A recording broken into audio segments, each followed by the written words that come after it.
Mga idol, ngayon lang po nangyari sa akin to. Sa loob ng 29 years kong pagiging barbero,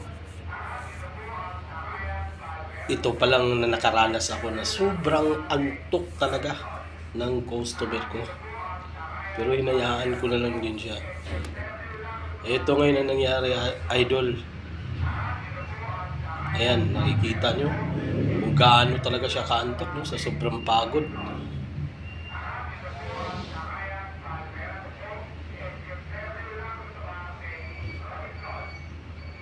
Ayan.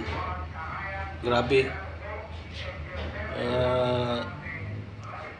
Pag nakita mo, sa sobrang antok niya, ikaw na lang talaga ang maaawa sa kanya. Pagod na pagod sigurado to sa trabaho.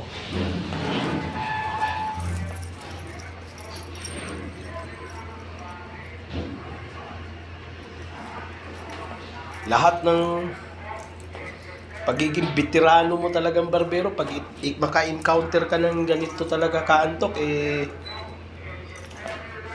talagang gagawin mo ang lahat para wag lang siyang masaktan, masugatan.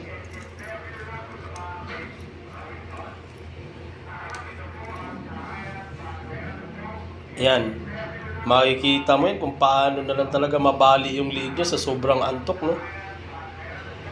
Ako naman dyan ay kailangan talagang mahaba ang pasensya. Uy, makikita mo kung paano na lang talaga lumupay pa yung liig niya.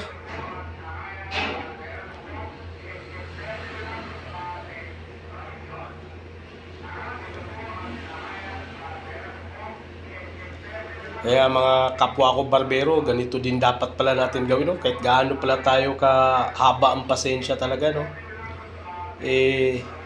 Talagang mas maigi pa talagang habaan pa natin ang pasensya natin pag maka-encounter pa tayo ng ganitong klaseng customer na antok na antok. Diyan ako nag-aahit, oh. Grabe sa sobrang ano ko dyan. Sus. Biglang kumalaw sa dyan. At doon ako na hindi nakapagpigil talaga. Kaya ang ginawa ko sa kanya, dahil sa sobra, sa hindi ko kayang pigilan siya, ang ginawa ko, pinatulog ko na lang siya.